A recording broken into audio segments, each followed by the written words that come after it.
Oh, hello. Oh, hello. I was just reading these Post-it notes. They're like a book. Welcome to the Stay the Fuck Home live stream. Joining me as always is podcaster, tall person, and punsmith Heath Enright. Heath Enright, how you doing? Hello. Hello. Also being joined, our tech master extraordinaire, Callie Wright of the Come on, Queer Explaining podcast. Wow. not a good start to this, Eli. Not a good start. I got to be honest. And of course, your audio uncles and mine, Mark, Dan, and Doug from the How to Heretic podcast. Welcome. Hey. Hello. Thank you. Hey, everybody.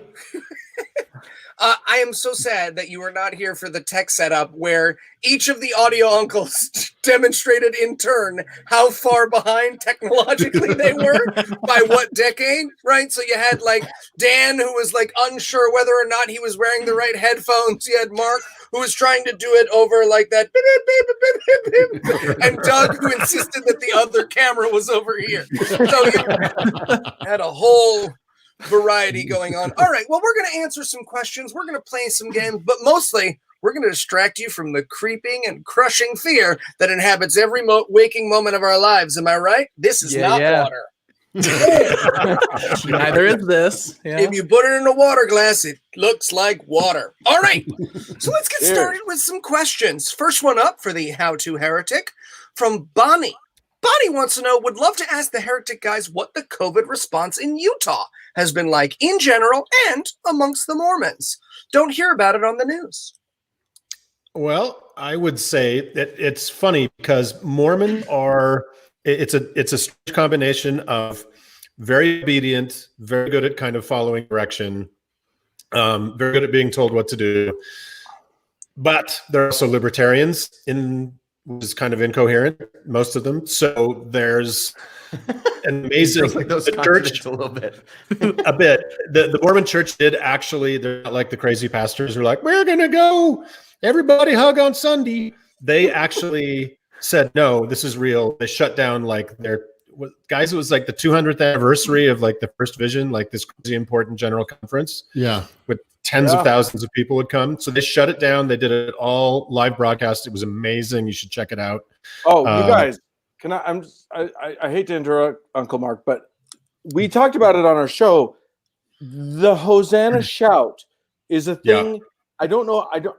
It's my everything. It is there. You have to Google it. It's there. So what was supposed to happen was this was going to be this big general conference, and everybody in the entire church, all 14 million people in the Mormon church, were supposed to bring out their little hankies, and there was going to be a room filled with 20,000 people in this big giant room that they've got, and they were all going to shout, Hosanna, Hosanna, Hosanna, all together. And instead, it got whittled down to 3 nonagenarians, 90 plus years old to the man, all entirely out of sync, going, Hosanna, waving white handkerchiefs. Hosanna, Hosanna. Yeah. If you want to see it, and you should, what you do is you turn on your Wayne computer, you open up a Netscape window, and flip the disc, and wait a few minutes. But yeah, if you can go watch it, it is phenomenal. It's the saddest event you'll ever see on video in your lives, and it's amazing. Yeah, so the response here, I would say, as far as a red state goes, is pretty good. Nice. Yeah, Right on. pretty But, good. It's not great. Pretty low bar. Just Exactly. The Very low pressure bar. from Very true. Florida and Georgia is putting a lot of pressure on our governor here to not be, not let go of the dumbest state award that easily. So Right. we'll see what happens in the next few weeks. And the thing is that, like, our government's done pretty well. The Mormon church in general has done pretty well. But, like, the Mormons themselves are, like, if you drive past any of our big parks or whatever, they're fucking all sitting out there. They're all, like, hanging out together. There was a big thing where the Mormon church brought home a bunch of their missionaries, and these missionaries were gone for a long time. And there's a tradition of, like, welcoming your missionary home with big like signs that you made and happy And clogging Jew up the fucking airports and regular people can't get through. That's awesome. Right, exactly. And so they brought all these missionaries home, which the church was really smart to do that. However, the first time they did, the first wave that they brought home, these are all people coming home from, I think, the Philippines? Yeah, Japan, the Philippines. Asia. And all of these people crowded in the parking lot of the airport, and like we're right next to each, shoulder to shoulder, just gleefully welcoming home these teenagers. And it's just like, fucking assholes, you were told not to. Just so no, they're not great. They're not awesome about it. I give us a C-, which for us is pretty good. Side note about those missionaries and the welcome home things. This is one of the deepest and dearest moments Heath and I have ever shared. When we went to do the Utah show way back in the day, we did our Salt Lake City God Awful Movies live. Heath and I flew together because at the time Heath was either living in New York or near New York, and we were on a plane full of returning missionaries. And so they're singing songs of the Father. Oh no, on the plane? Comparing books, like, look how many heathens I converted, and we're hating it just hating it the whole time. I was singing along. Heath was trying to have sex with them, and you know what? Who blames him? But mostly the men. And we're sitting there hating it the whole time. Halfway through the flight, we hit some turbulence. God vanished. They were like, they're just they're tattooing other ancient gods under their forearm. So we're feeling pretty superior. And then we get to the end, and literally, like, people have made giant signs. One guy's family has a banner. Another had like they were all dressed like him for some reason. It was and me and Heath were just like, get the fuck out of the way, I gotta go get the luggage. Happy family smiling. You gave a bunch of people COVID. Just pushing. By the way, when you come back to Utah to do another GAM show, which I insist that you must do, you're welcome here. That's locked in. Thoroughly invited. Sure. To our golden city. Yes, exactly. That's not an exaggeration. It's a when city you of do gold. that, we give you full permission. If there are missionaries on board the plane singing, yell "shut up" and scare the shit out of them. It is delightful, and I want to hear that story. Uncle Dan, what we have to do is when they fly to Salt Lake City next, we have to make signs. Tell us when you're coming. We will be there. Yeah. Just make a big sign that says "You killed my son" and wait next to the missionary parents. Welcome, Jew. Welcome home, Lamanites. Yeah. Right. All right. Next up, question from Kristen has a question for the pet owners. Are your pets microchipped? Yes. Yes. Mine as well. Yes. Okay. Good. All I right. did it myself, by the way. But that's the mark of Satan. Isn't that the mark of the devil? Yes. So am I. Bill Gates Wait. injected me with a Enthusiastically microchip. so. Uncle Doug, I'm so sorry. You did it yourself? So somebody was listening to me. No, I didn't. Don't do it yourself. I was joking. Don't chip your pets yourself. I just injected it straight into their lungs along with some Lysol. Yeah. Uncle Doug is handy. I was thinking maybe. Don't get me wrong. There was a part of me that pictured you standing in front of a caulk gun at Home Depot going, $99 at the vet's office. I'll show them a thing or two. Well, two So out you like of three ain't bad. handsy. I'm pretty proud.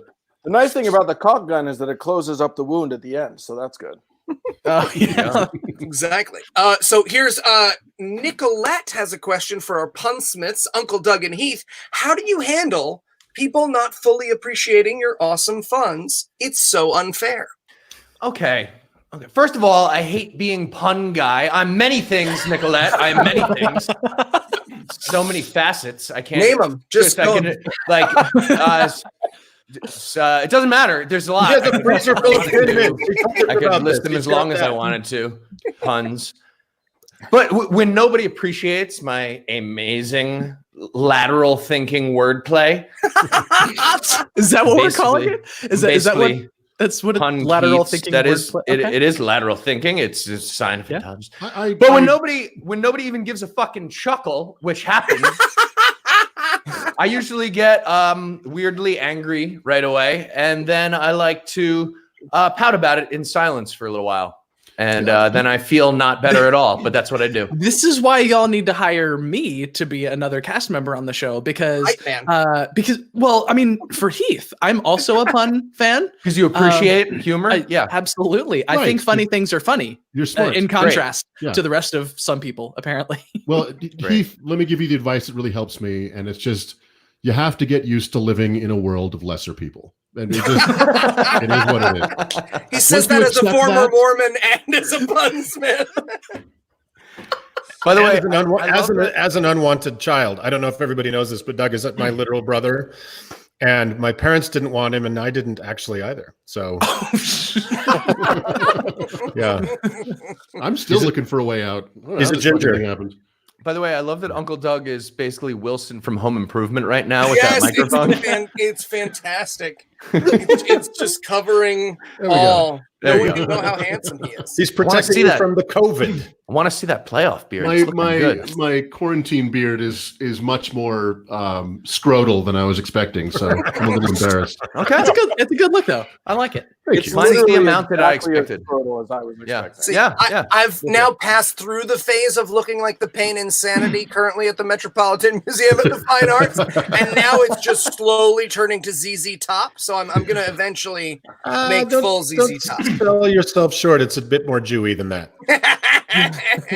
Bit more Old Testament. Yeah, I look like I should be walking around at a very public funeral without a mask on. We'll call the cover band Eli Top. Love it. Heath? Yes. Thank you. You're welcome.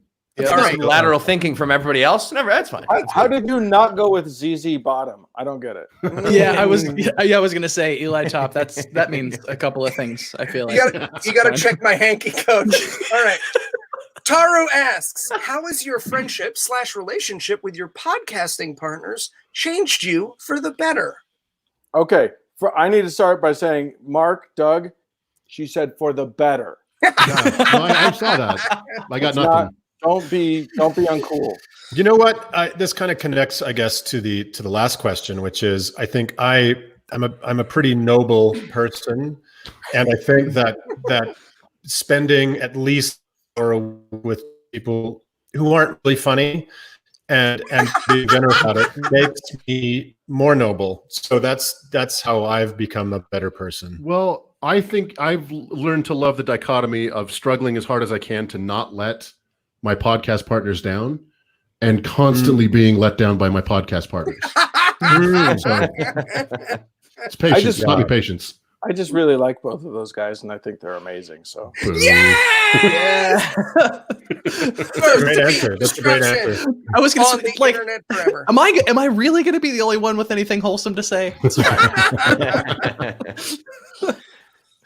Well, you better say it. Well, I mean, at this point, I don't have podcast partners. My show is a solo show. I used to have co-hosts, a couple of co-hosts, and they're all wonderful people, and I love them dearly. But I was just gonna say, like, I don't have any partners in producing my podcast, but obviously, I have like a vast community of podcast friends that I love, including the folks on this call. And I think if there's a silver lining that I'm pulling out of any of this, is that it's been a really cool excuse to spend some time with y'all and have fun. Because especially Eli, Heath, and Noah, the uncles, I love you dearly, but we don't know each other super well. But just cool, really cool excuse to hang out with my friends and spend some time having fun. So it's cool. Yeah. Oh, you're rounded. And by the way, where are your old pod partners? Are they like somewhere under the fucking septic tank at Big Cat Rescue? Like, what happened to them? They have not been murdered. They have not been murdered. Carol fucking Baskin. Allegedly. Yeah. I'm just asking what everybody was thinking. Yeah, I'm just saying, like, when the stream's over, ask me again. And See, what I appreciate so much about working with Noah and Heath is that, like, and this is going to sound self-deprecating, but, like, I'm so much less smart than those two. And usually, I've been around people who are way smarter than me, but usually it's because I'm like, hi, is this the cheese plate? Thanks for letting me into your department. Right? But, like, You don't eat cheese. Right, exactly. It falls apart right there. But like the chance to pick the brains of Noah and Heath and have conversations at the level they have them. I mean, one of my favorite things about my job, genuinely, and Heath can attest to this, is like we will stay on a record for 20 minutes, 30 minutes, 40 minutes, just chatting. You know, after a GAM episode or after a Scathing record, just talking politics, right? Just do stuff that we don't necessarily want to hash out on the air. And it's, you know, a lot of the time, especially if I have an idea that I'm not sure I'm right about, or if I know I'm wrong about, like, I feel so incredibly safe to test those ideas on my podcast partners. And like, there's a million ways that they've made me smarter and better just by like being in the room. All right. Well, See, Uncle Doug and Uncle Mark, don't you guys feel like assholes now? I'll kick one more out, and it's the only reason I know the passage of time is when it's time to record the podcast. Right now. Oh, it's Sunday again. All right. Yep. Great. All right. Got another one for the uncles here. Are y'all? This is from Uncle Doug does more to me with his voice than most men can do with their hands. You're welcome. All right. Yes. For our uncles, are y'all huggers or would you rather not be touched? And they qualify with in normal non-pandemic situations, that is. I'm an unqualified hugger. I'm a delighted hugger. So I'm very situation specific about who and when to do any of those things. But I'll tell you why. I'll tell you why, because the court orders from one state sometimes can cross lines into another state. So Doug, you're down to like Rhode Island and I think Guam at this point. We're going and it's true. If you put on a map a 500-yard circle around every school and park and church, it's really hard for me to live my life. So it's best to err on the side of not doing anything. Just a rule of thumb. We got to hang out, all of us together at American Atheist Conference last year, which was a ton of fun. And watching the three audio uncles navigate physical connection, which is always a little awkward at any convention, but especially at your first convention, because you're like, what are the rules? Like, nobody write a blog about me. So it was wonderful to watch them, like, someone put out a hoop and Dan would dive through it into a dive roll hug, and then they would roll the person across the carpet, be caught by Doug, who would then like wave them at the other side of the room where Mark was. Those hoops were totally worth it. Yeah, absolutely. The hoops were great. That was the best part of the whole. Oh, that was such a blast. I badgered all of them for months and months. I was like, you're coming to AA. Coming to AA. You have to come to... Oh. Do you guys remember when we used to have conventions? Yeah. We used to meet up with each other and see each other in human form. But remember Society? How cool that was? That was a neat trick. Also, when you tell Doug and I that we're going to AA, we think it's something totally different. So, yeah, I'm not allowed to anymore. I will say though, Cincinnati, that was so much fun. But Cincinnati, you have to do something about your food. That I'm sorry. Here's the thing. Be rude. You got to do something about that. Here's the thing. I'm running the stream, and if you want to stay on it, my friend, you're gonna need. You will eat some chili right now. You're gonna need some cinnamon meat sauce in your life. If your food is something I can make right now in my quarantined house, it's not cuisine. Okay. Wait, I need to know, Callie, is that a Lone Star shirt you're wearing right now? Because it's Steven Universe. How old are you again? Well, it is a gold star though, and that is the chili. Yeah. Right. All I know is that, like, on our Uber into the city, entirely unprompted, we were told which was the good spaghetti with chili place and which was the bad spaghetti with chili place. Yeah. And if you were told continued as a theme throughout our entire weekend in the city. Rejected. And here's the thing. None. It's They fashionable. were both wrong. It's fashionable to hate your hometown. I don't hate my hometown, but I am also telling you that the chili debate is also about as good as it gets. Listen, we're from Utah. We get it.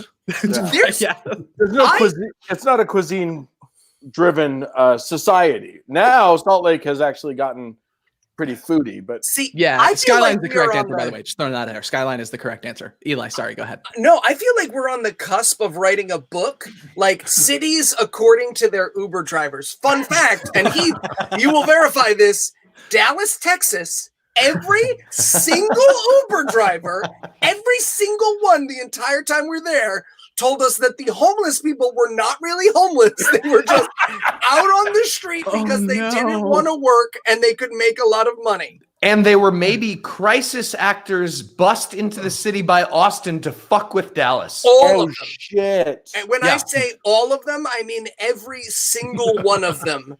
Like opened into that monologue immediately, they'd be like, door closed, sounds like fake news, sounds like Karl Marx, socialism, homeless people, they're all faking it. Yeah. That is terrifying. It appears we lost Uncle Mark. R.I.P. Uncle Mark. When he connects again, I will add him to the stream. Okay. Excellent.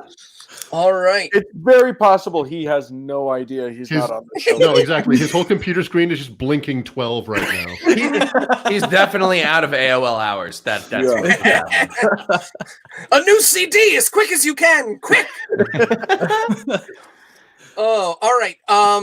Here's a good one. I like this. Faking faith question. This is from Athelston. I'm a third-generation atheist living in Ireland. I run a video production company which focused on corporate videos. Since the virus, to make the best of a shitty situation, I've started filming funerals as attendance is limited to 10 people max. So, as all my work involves churches, priests, etc., is it morally okay to fake religious conviction to grease the wheels of my business? I'm going to say 1,000% yes. Absolutely. Oh, yeah. I mean, religion's entire business model is faking religious conviction to grease the wheels of its business. So, yeah, I'm going to give you a pass on that. Yeah, but especially big pass for anyone who's like personal well-being is at risk if they don't fake it, which is a lot of people around the world. Luckily, not me. So yeah, do what you got to do. And it's not your fault. It's the opposite of your fault. It's religion's fault. You have to do that. It's fucking I am very pro survival. As a person who makes a significant portion of my income off of freelance work, thankfully I've never been in a position where I legitimately have to say like, oh yes, I totally believe 100% in this thing that you're doing that I hate. But I will absolutely kind of just not say anything and just go ahead and edit and mix that podcast and send it to you as if I don't want to murder you, because I'm pro survival.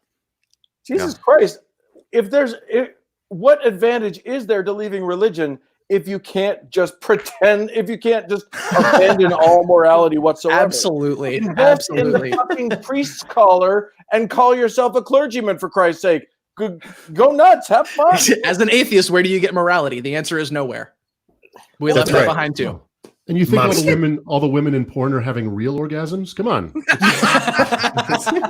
we get asked on a fairly regular basis, and I'm sure you guys have had this asked as well, that like, I'm leaving religion. My parents are super religious, and I'm worried they're going to kick me out of the house if I tell them. Should I come out anyways? And every time we get it, we're like, no. You get safe. You wait until your 40th birthday.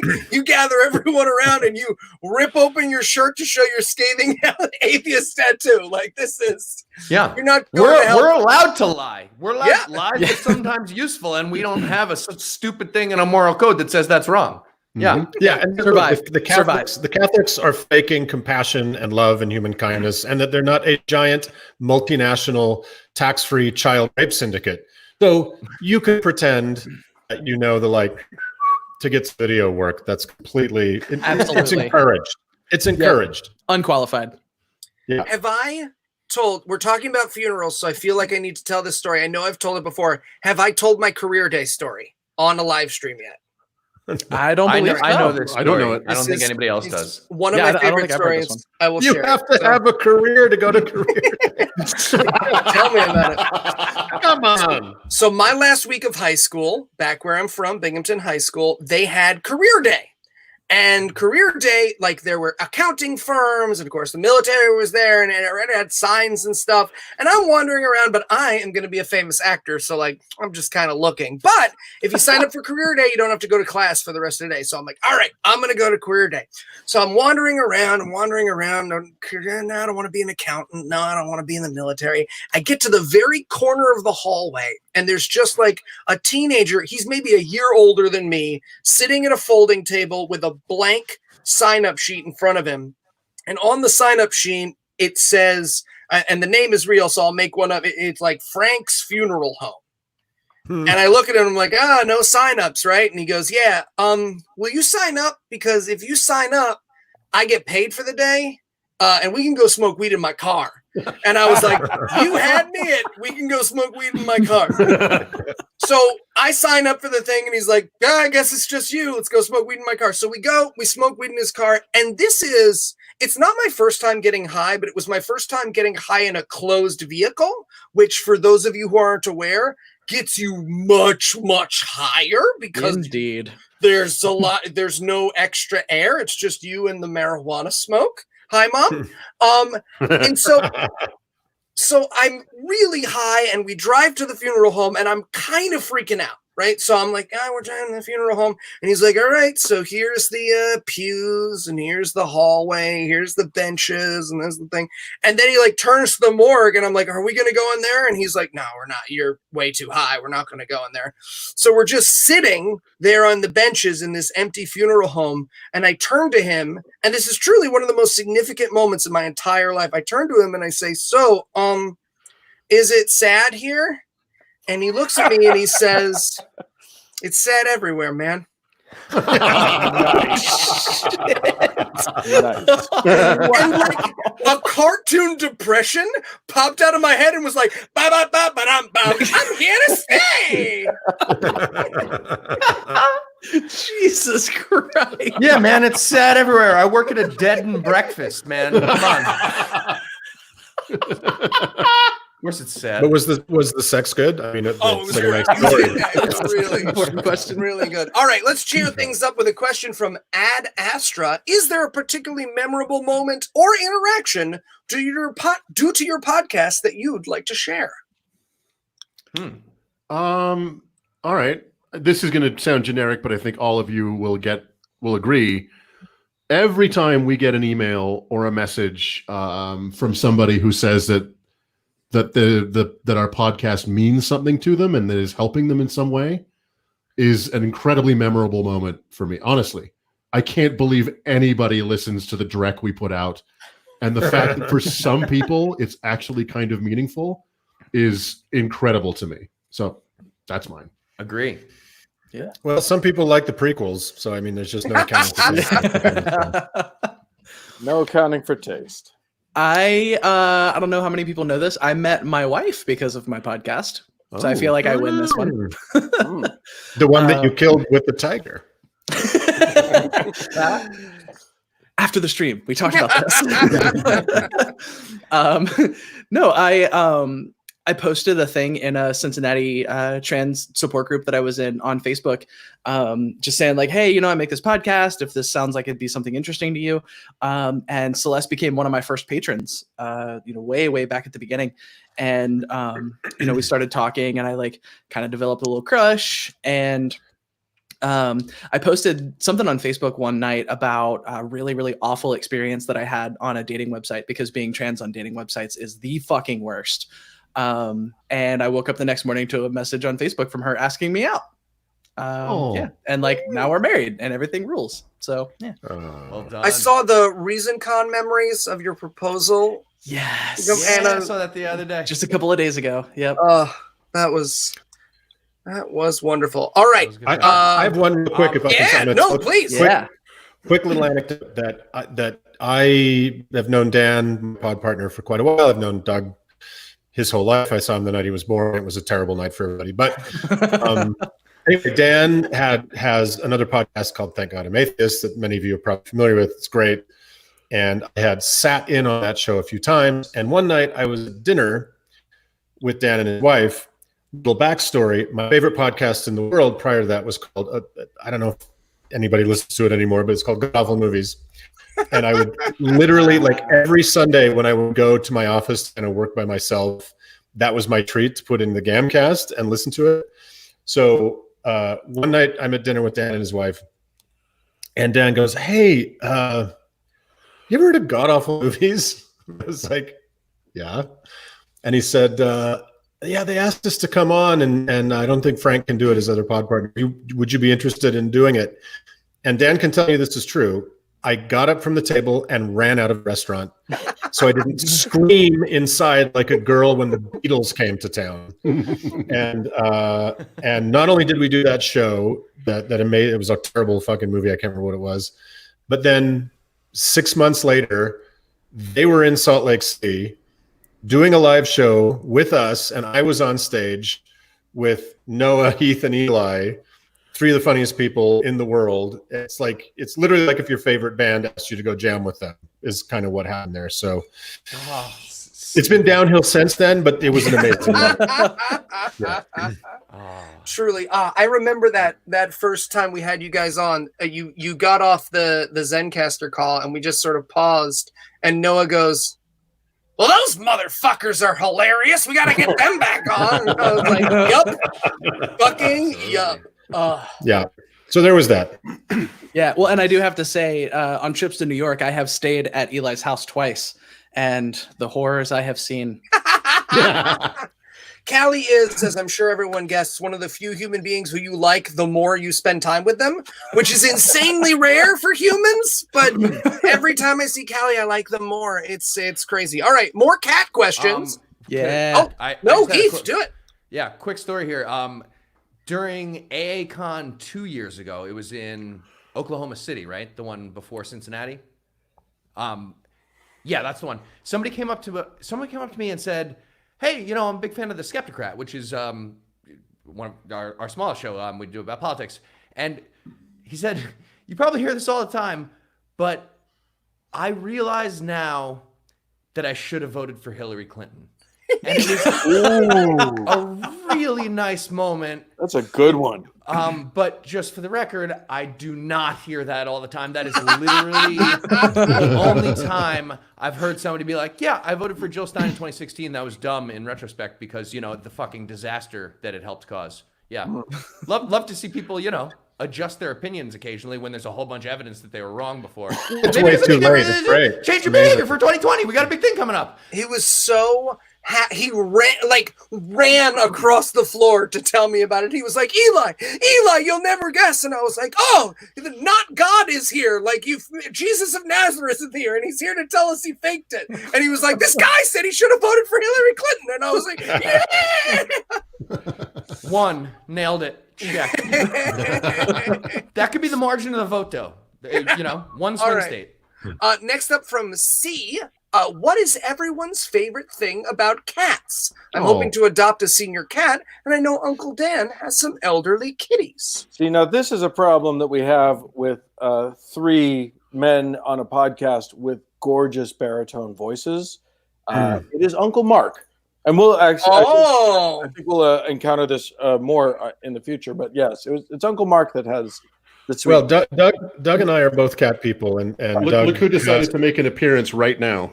Oh, an elderly cat. This is Sweetie, my elderly cat. Oh, sorry, Sweetie. I love that when you pick up elderly cats, they don't do the kitten thing of they're just like, it's happening again. Yeah. As long as the cat's on camera, that's the only image that's going to be on the stream. Just throwing that out there. Excellent. Yeah, I just in the past year, my husband and I have lost two of our three elder cats, and that was brutal. Just one right. So in Salt Lake City, we went into quarantine. About Doug, 3-4 days later, there was a 5.7 magnitude earthquake, and then a week after that, I lost a cat. 20 years. So 2020 is fucking on fire for me. It's amazing. But it's, despite that loss, she changed our lives and my life, and it was incredibly worthwhile to have her around. So I love him. Doug loves him. Noah loves him. I know about Eli. He's because he's Jewish, there's probably sacrifice situations. So I would be careful about that. But do it. Sure, they Adopt- swing them adopt around by older the cats. tail to get the sins go into the cat. Isn't that a thing? It's Caparo. Yeah. Cataro. 100%. If you're going to adopt an elderly cat, 100% do it. They are cats in general. Dogs are wonderful, but cats in general are just phenomenal companions, especially right now. And So- And also adopt black cats because people don't fucking adopt them because everything's Yeah. fucked up. Absolutely. Yeah. Oh, is that real? Yeah. There's like an actual trend Yes. there. Yep. Because of bad luck, and of course, America is the most racist country ever. Same So thing with adopting children. I've noticed. In these stats. not touching it. Yeah, I'm saying Edit. it's sad. It's Edit. tragic, ridiculous thing.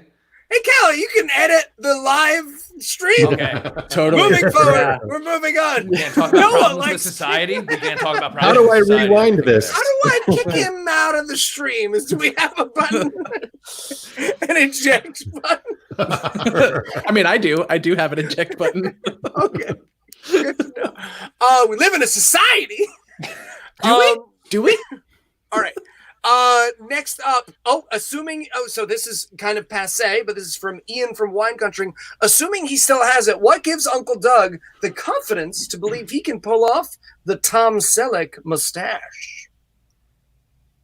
I mean, it's a matter of the fact that I also own a convertible, and I believe that reverse mortgages are a good idea. So, you know. Oh, that's facial hair. I thought that was a ginger rash of some kind. I thought like you looked at a picture of the sun through a welding goggle and got burned. Ginger So- rash is my nom de guerre. You guys don't even know. Uncle Mark was the one who used to have the most epic of all mustaches and has the best mustache stories of all time. Oh, I want a mustache story. No, yeah, Uncle Mark do favors I. with there's the cup. Favors with at least one, possibly a few of the stories that should go into the eventual coffee So if table I book. cover up all the rest of the growth, you can see that it's quite impressive. Like it's Mm, something else. it is- something to it is behold, wonderful. right? So here's a good story. My husband and I were in Austin, I don't know, 10, 12 years ago or something. We went on a tour of the state capitol to see where all the stupidest ideas in America kind of get codified into law.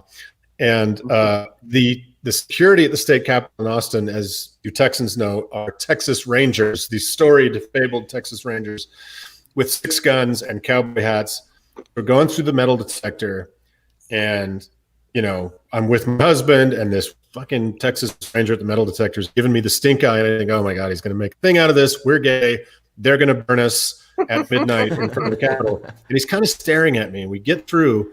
As we get on the other side, he goes, "Hey, man." And I turn around and say, "Yeah." And he goes, "Sweet mustache."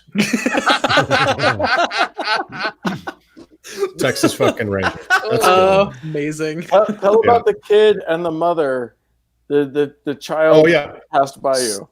Oh yeah, so I was at work, and I work in the film business, and we were scouting this neighborhood, and this little boy goes riding by me on a big wheel, and his mom's like 10 feet behind him, and he's staring at me, and as he, because look at, I have a bit of a schnoz and the glasses, so as he rolls by, he turns around to his mom and whisper shouts, 'cause he's pretty sure I can't hear, and goes, "Mom, that guy's wearing a disguise."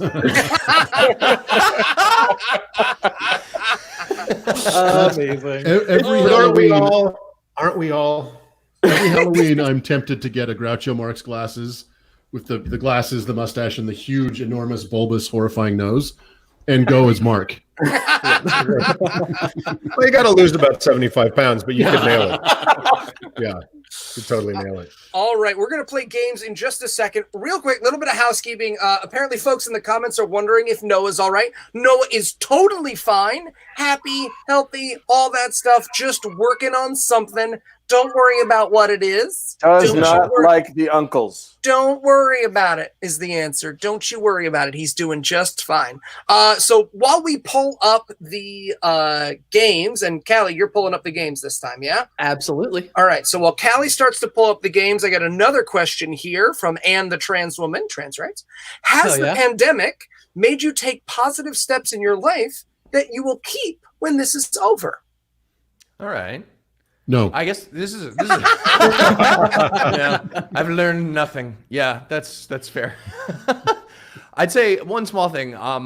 Doing these live streams has been great, and I'm hoping we do a little bit of that going forward, even after things calm down a little bit. But these have been a lot of fun. I've mostly just learned that I hate this a lot and would like to get back out into the world and be with people again.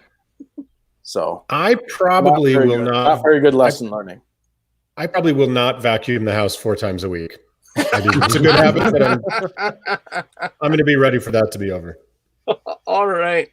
I have Celeste and I have spent a lot more time talking to each other about like how we communicate and like the little quirky things that annoy us about each other, that like, that's a thing with every couple. And I've been taking like an extra 5 seconds to think about like I'm really annoyed, but like, is it just because I haven't left the house in a fucking month, or is it because I actually have a reason to be annoyed? And so I've been just thinking a lot more about that kind of thing. And I would really love to carry that over. Yeah, and I'll just go ahead and let you know that Jackbox is taking a shit on me too, like it did. No worries. Yeah. All right, that's all right. We've got more questions. Another one for the audio uncles from Hypatia. My favorite audio uncles. How to Heretic is so upbeat and positive. Thanks so much for making it. Which part of heresy was the one that won you over from Mormonism, and which would you recommend the most? I wish I had been smart enough to leave Mormonism for the sake of heresy, instead of just like desperately trying to believe in God and trying to make it all work in my head and thinking that I was the problem and all. Like, I tortured myself. If I had had the brains to leave because I was just like, fuck this, I'm a heretic now, that would have been such a happier exit. But in terms of my favorite part of heresy, just being able to reject everybody's religion outright is a delight. For me, I guess Doug, my biggest heresy, the heresy that got me out of Mormonism was being born a queer kid in Mormonism. So that'll do it. Yeah, you'll like I don't know, some massive percentage of Mormon kids either leave by suicide or just by somehow staying intact and walking the fuck away, and then having a podcast when they're in their mid 40s and just spouting all of their agony at you every week. So take your pick. It's whichever.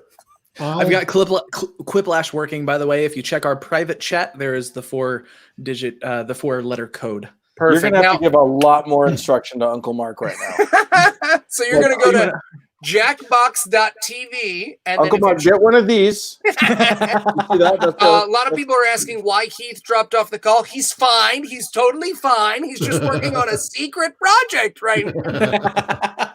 I heard slowly but surely people drop off the call, and I'm just barely holding it together. They're all fine. I'm just saying, I may or may not. So I'm in northern Kentucky, so I'm right across the river from Heath.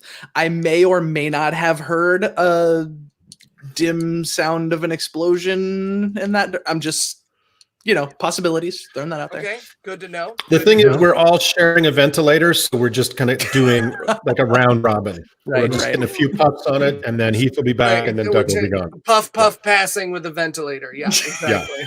Oh God! Slowly taking out the competition one by one. All right, let's. While we wait for Heath, so that Heath can join in. Heath has returned. He's back. All right. Everybody put that code in, and now I will not be playing so that I can host. I did it. All right. You did it! Sit back and relax. Heath and Uncle Doug. Will you send that code one more time? Absolutely. Sorry. I've got a yowly cat. Let me do it. Oh, that's a meower. That's a meower. That happened right as I sent a message, so I thought that was a notification sound.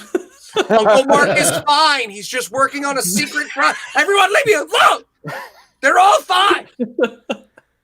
Just slowly pull up sock puppet with a mustache and a fake nose. It's me, Uncle Mark. I'm great. Better than great. Sorry, the cat has been dealt with. Wonderful. Wonderful. Liquidated. That's the other advantage to senior cats is it's a lot quicker to quiet them down. They don't really fight so much. Still waiting on Uncle Doug. They I'm understand. getting there. I'm getting there. I have an Uncle Doug that runs a dog rescue because he just went nuts and decided that he needed 80 dogs on his large Look, property. Whatever happened on Christmas idea. 15 years ago has nothing to do with me. Okay. There's a pug rescue that I follow on social media called Bubble Becca Pugs. And it's just this lovely British lady who has 8 billion pugs. And her entire Instagram is just like this massive carpet of barely breathing creatures, just like limping towards her as she feeds them. It's phenomenal. She's also like, she's a pug rescue. So like, these are pugs that aren't doing well for pugs. So she's like, this is Squinky. Both of his eyes popped out of his nose last night. We've got to get him up. He's gone. All right. Well, this is Minky. That's where all the respirators went. They go to the pug rescue. Oh yeah. All right. Are we ready? I was Or recently, We're still waiting on Uncle Doug. come on, Uncle Doug. You Okay, can do I'm it. sorry. I believe in you. I'm Hey, starting. Doug, I did it, and I'm the old one. Yeah, you are the old one. Just don't show the room code to the stream. Should I just say it? It is Charlie Foxtrot X-Ray Niner 7 November Niner Whiskey. All right. A bunch Uncle of our Mark, listeners. Uncle Mark, you remember Eli, Heath, and Callie, right? Eli, Heath, and Callie, Uncle Mark, remember? All right. Huh? Everybody's in. Give me just a second. I'm going to share my screen here. All right. So for those of you who haven't joined us on a stream before, and most of you has, this is Quiplash. Basically, it's fill in the blank funny. So there's going to be fill in the blanks. You can join us by going on your phone or on your browser to jackbox.tv and entering the code WEPK. That's Walrus, Eli, Pedophile, Kangaroo. Okay. I'm just helping people with letters, Heath. That was the That's first the B word. That was the best first phonetic B word. alphabet. I'm sorry. Does everyone know the code now? Yes. Yes, they do. So you can join us by jackbox.tv, WEPK. They're going to fill out the answers to these fill in the blank questions, and you're going to vote on your favorite. Whoever gets the most favorites wins. It's a funniness contest, and I'm ready to lose to some audio uncles. So while they're filling that out, I am going to fill in with some questions that I saved that are just for me. So the first question is, when is the next episode of D&D Minus coming out? Ooh. So the next episode of D&D Minus, which I think y'all are going to love, it's a nice big one because I felt bad the last one was short, is going to be on Friday, May 8th.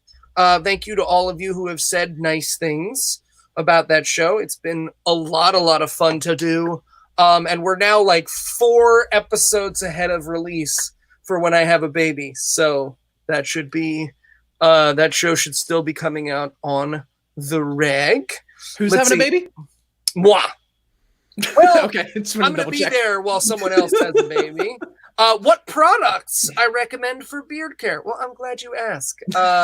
There's a beard shampoo and conditioner combo that I like called Viking brand, ethically sourced, vegan. And they also make a beard butter, which I apply after every shower. Don't apply it every day. That's a mistake a lot of people make, is they put beard butter in every day and then they get the itch and they shave it off. Beard butter is only after your showers. So if you shower every day, then you can beard butter every day. But if you don't shower every day, do not beard butter every day. All right, another question from Cheryl. Can you use some of your free time to crank? 2, All right. 1. I'd like to add something about beard care. It appears I don't think Uncle Mark answered. Uncle What Mark, was the question? Sorry, I had to pee. on the game. if you just took your phone with you into the thing, it would've The been most All right. I always inappropriate do. song to be air drumming to.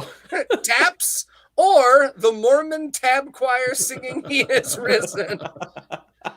God. That's a Cast hard your choice. votes. Those we are all supposed to- excellent. Are we all supposed to vote? Yes, Yeah, on we your can device. vote. On your On your device, you'll device, get you the vote. yeah. Uncle Mark, did you not answer the questions? I don't think he it's did. Uncle Well, no, Doug versus Uncle Dan. All I got is this. Oh, you got to refresh. You were supposed to get questions, Uncle Mark.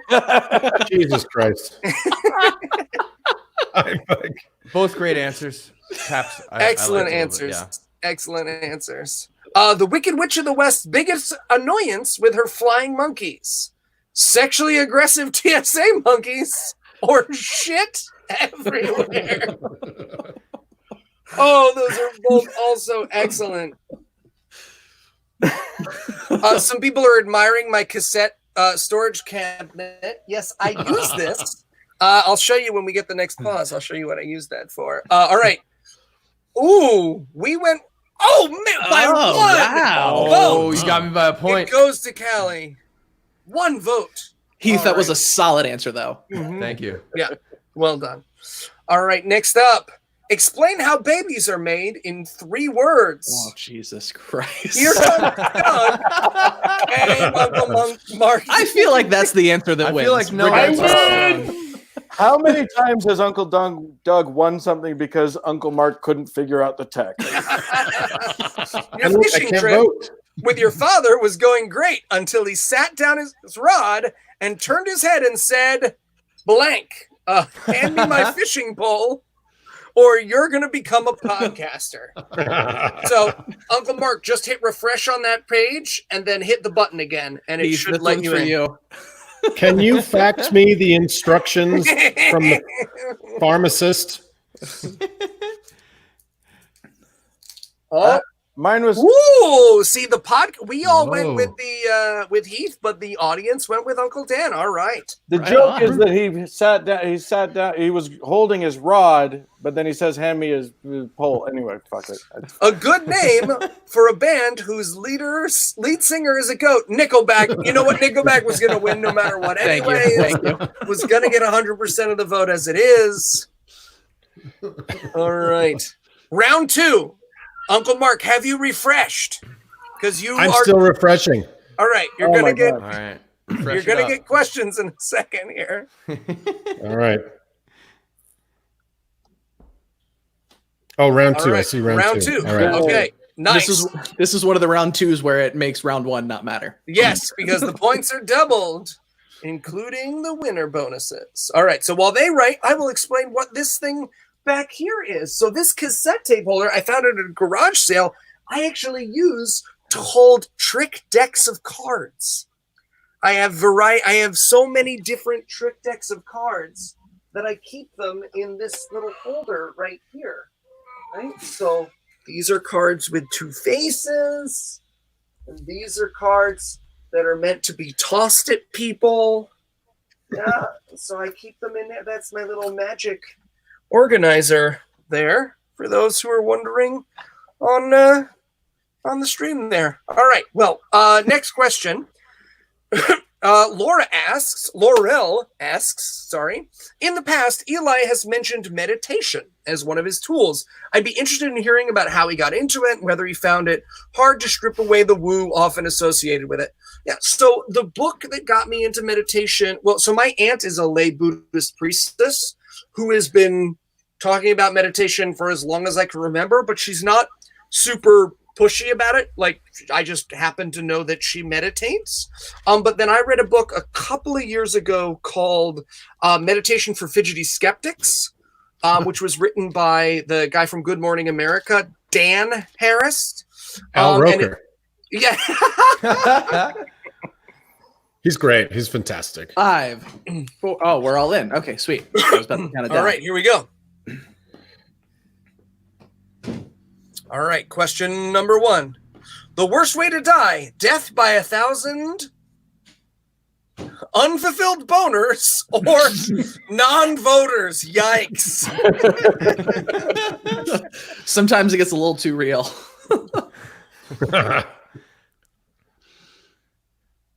Well, there's a lot Lack of of, people voting. lack of bleach is a bad way to die. Yep. Yeah, that's hard. And for those asking, yes, my books are, in fact, organized by color. Yes, it's the mark Like his of a friends. man who wants to be known as a reader but does not read. Ooh, look at the color coding. Excellent. Well done, non-voters. All right. Next up, women never date a guy who blank is just asking questions on his podcast. Is passionate about snakes. Wow. Attacking Heath here. Let's see. Let's see The if question that move was plays out attacking for Heath, them. no matter what the answer. That's fine. Oh, all right. 223 votes in. And Heath goes for the self-sabotage and it pays off for him big. Well done. 79% of the vote. Oh, and a quiplash. Yes. What does that mean? That's a quiplash. You get extra points because that means the audience voted for you and so did everyone who is playing. A sign that you're really frugal. Instead of buying paper towels, you hang used ones on a clothesline to dry or don't wipe. Who wipes with paper towels is my question. You do what you got to do, Callie. There's no judgment here. I mean, there is. Let's just be honest. There's a lot of this Quilted depression on. quicker pick you upper. I wipe with paper towels, Kelly. It's just how it Interesting. works. Interesting split. Oh, by Almost again, dead a even. single vote. Oh. Dead even. I mean, we got the split. same amount of points, but I guess, I got the bonus. Yeah. Bonus point, though. Yeah. Somebody said, don't kink shame. Yeah, I saw that in the chat. That's excellent. If you want a really effective scarecrow, make sure it resembles Donald Trump in tennis wear or the bloated corpse of Donald Trump. We're syncing up here on the stream tonight. It's a theme. It's good. I hope he gets buried in tennis wear. That's what he wanted. With Melania singing Ave Maria. Glame.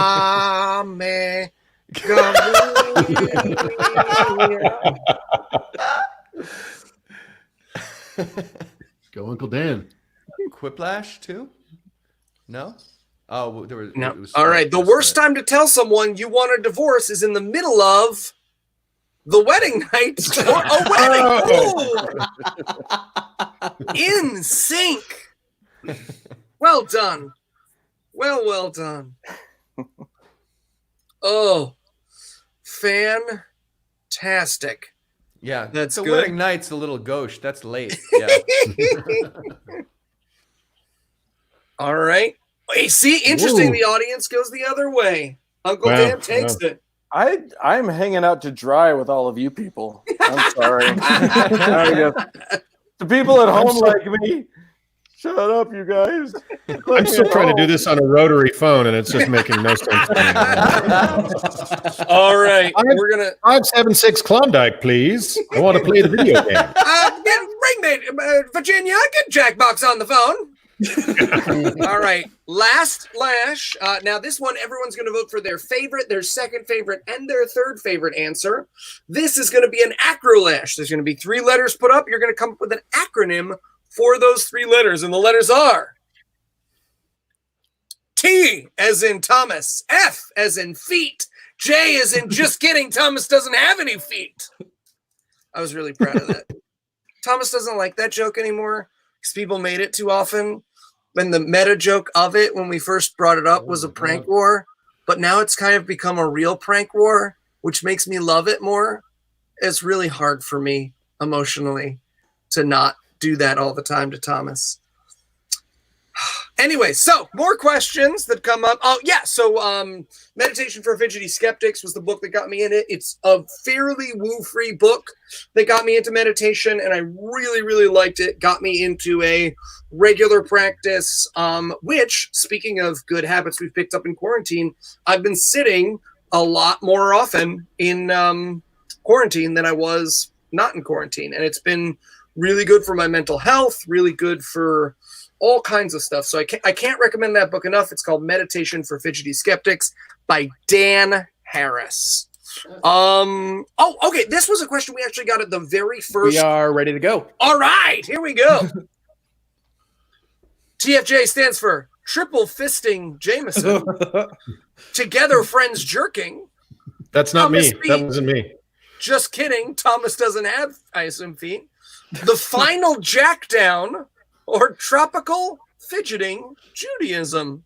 All right. I feel a little attacked by one of those answers. So you're going to pick your favorite answer, then your second favorite answer, Then your third favorite answer.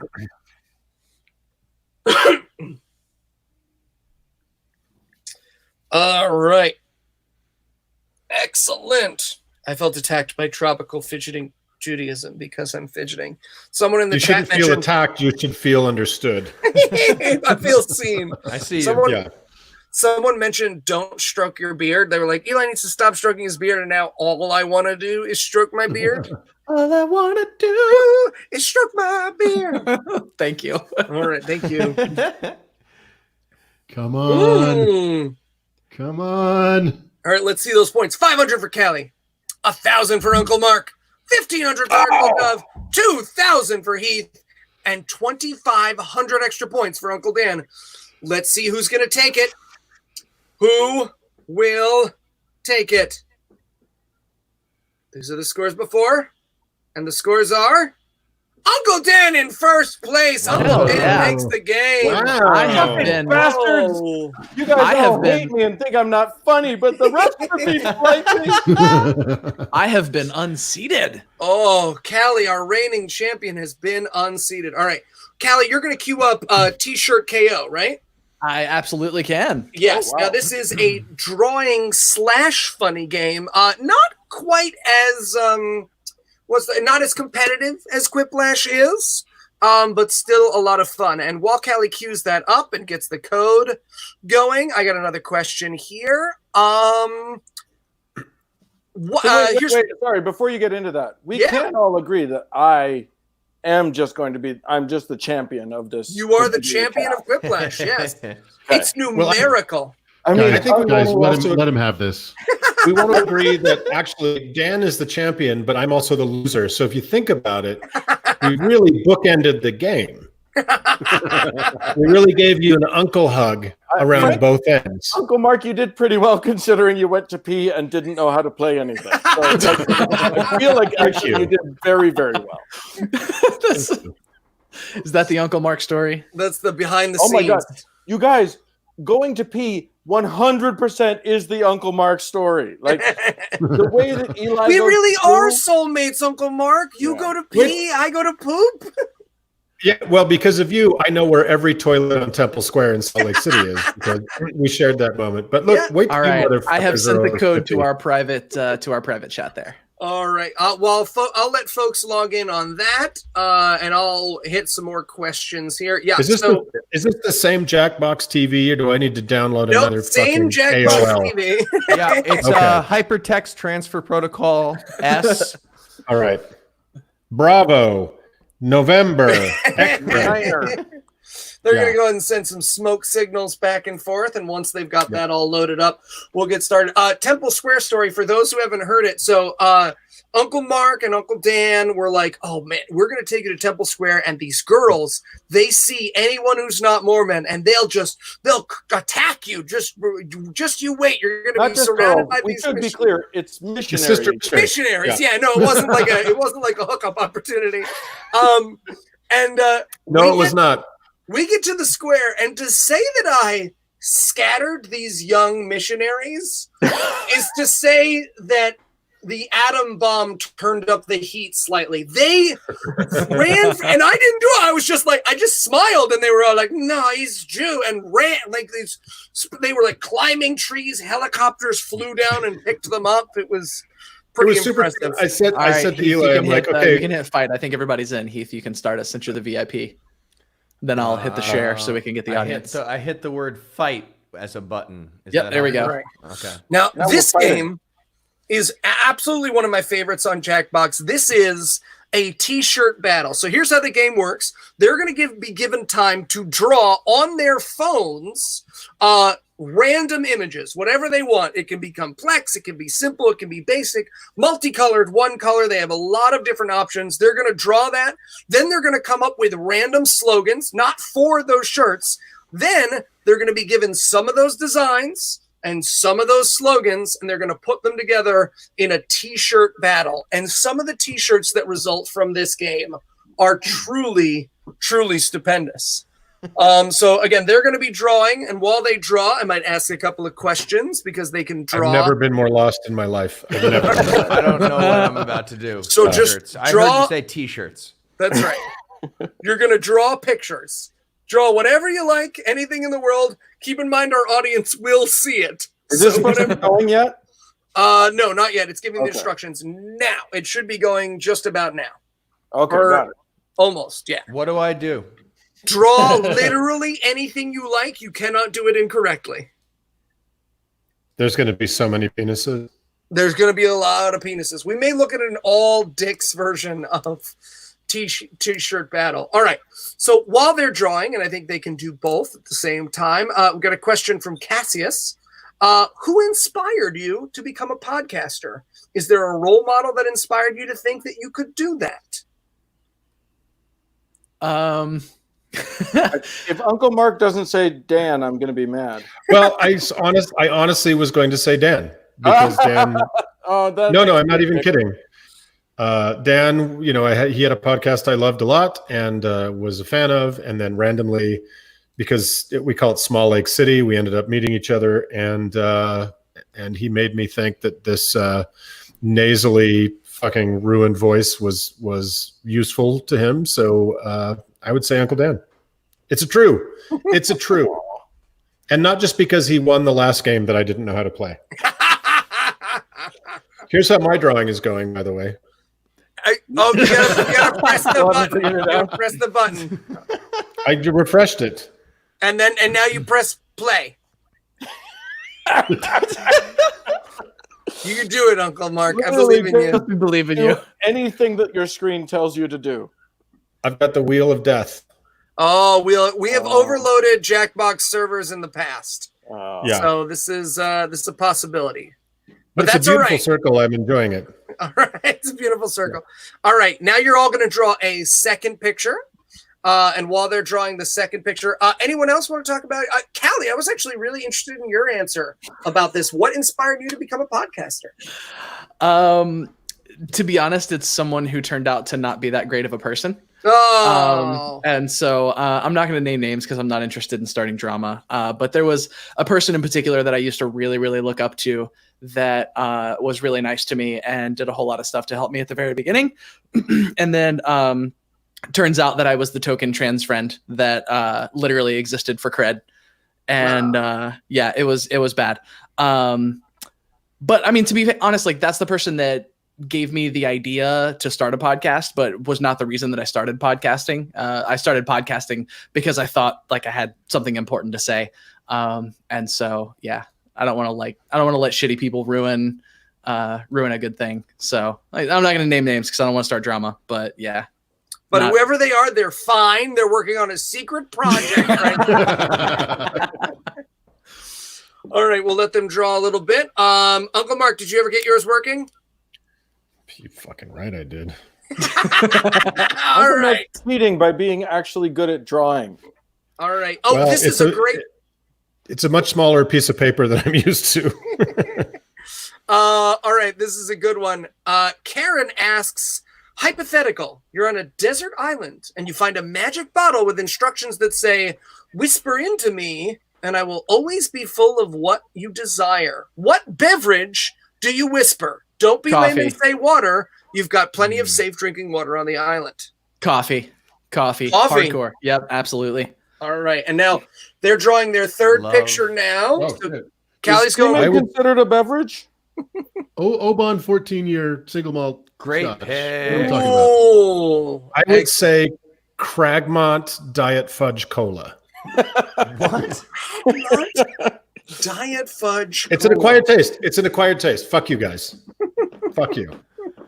The chat is going with wine. There's a lot of wine answers. We get some scotch in there. Heath, your 12 answers? I have one. I would say, One? yeah. I'm No gonna go way. with No way. Brulati Octomore 7.1. Yeah. Wow. Possibly. Those are words. That's not a real thing. That's not a Those real are thing. certainly words. Yeah. They are noises. And Yep. of course, I would go with 110-degree soy chai latte God damn Of it. course. with no water and no foam. Just so that the bottle Eli will make a scene if it is at 109 or 111. A scene in Starbucks. I've been there. Oh, I will. It's true. I like what I like. What can I say? So who we got a wins the lot of- drawings? Eli I clearly need set the up a money. skit for that once where it was like he clearly talked to the barista ahead of time. He's like, my friend Heath's gonna come in with me and he's gonna hate it so much if I harass you about the temperature of this thing. And I'm gonna do like a 40-minute bit insisting that you go clean separate items and bring them to the back, bring them back to the front. I've got 5 seconds. I just got to do this. I'm I was sorry. furious. That's my mom, ladies and gentlemen. Going into a Starbucks with Eli is an exercise in humiliation. All right, that's fair.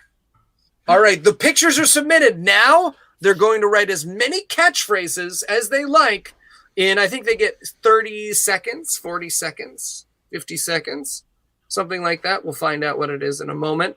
We're While we captioning the t-shirts that 60 they show us. seconds. But So not no, just- you're just going to write random captions. Any captions you like. Okay. All right. So while they do that, Uncle Dan, what would you put in your beverage dispensing bottle? Yeah, I'm trying to do a caption here. Oh, that's right. You're right. Okay, things you're at not drawing anymore. That's true. That's true. Okay, I'll take another one. My caption. I'll take another one. Everett asks, we were talking about people who aren't super nice. How do you think people in the atheist skeptical community recognize their misogyny, homophobia, and or racism? Yeah, I mean, all communities have bad folks, and especially in online communities, those folks can be some of the noisiest and some of the most bothersome. But numerically, the atheist community is the least all of those things. Whenever we do a survey or a study, it's important to remember that we come up on top or second to the Buddhists, depending on what year you're checking. So it's hard, but being a positive voice in that can change things. People not letting yourself get intimidated or scared away. Oh, are we ready? We're ready. All right. So they have made some catchphrases. Now they are being presented several choices of shirt and several choices of catchphrase. Their job is to combine the perfect shirt and the perfect catchphrase to make a t-shirt that will win a battle. So you should all have options for shirts and options for catchphrases on your device, and you can swipe through them or click through them and mix and match them to make the funniest possible shirt. Oh shit! We only get one shirt. Just the one, yes. Oh, I lose. This is good. Gotta believe in yourself. All right. Well, I'm going with obviously the version of me. Yep. All right. Let's see some of these shirts. Here we go. Now, if you want to join in, again, jackbox.tv, and the code is FLAX. Jackbox.tv, FLAX. First one is Oopsie doodle. Oopsie Doodle versus the All right, someone gave it away. Those are trade secrets there. What do you got there? Some vegan butter in stick form? You just eating it? There's some blood. Yeah. There's an arrow. I think there's that's. Oh my god! I think that's maraschino Donald Trump eating a can of Ajax. all right. Oh, and the audience goes with the Eli Bosnick story. Oopsie Doodle Yes. is destroyed. Told you. Oh, poor Uncle Doug. Don't worry, you'll get another chance to make a different shirt in round 2. All right. Next up, the Eli Bosnick story versus. Gosh, this smells. That's excellent in all the ways. Obvious to me who the artist is. This is a little I drew a killer skull, but it didn't make the cut. No, you don't know if it didn't make your cut. It would. Yeah, it might have made someone else's cut. Yeah, you weren't giving yours. Someone else's. Yeah. All right, and This is exciting. oh gosh, this smells takes it. The beats the Eli Bosnick story. All right, Uncle Mark's T-shirt is the one to beat. All right, Uncle Mark's T-shirt. Gosh, this smells versus. When all you've got is a hammer, make lemonade. I like the Shasta and the gun. There's some multiple colors here. We call that mixed media. Yeah, this is pretty excellent. Do you pronounce it Shasta? I believe so. Wait, Yes. Bulgarian? How do you say that's- Nevada? Oh, Shasta. Oh, no. Gosh, this smells. Oh, All look at right. that. The reigning champ. Close but no cigar, Callie. That was good. That was Thank excellent. you. Thank you. I tried. All right. Now, gosh, this smells versus. Pump the ball, asshole.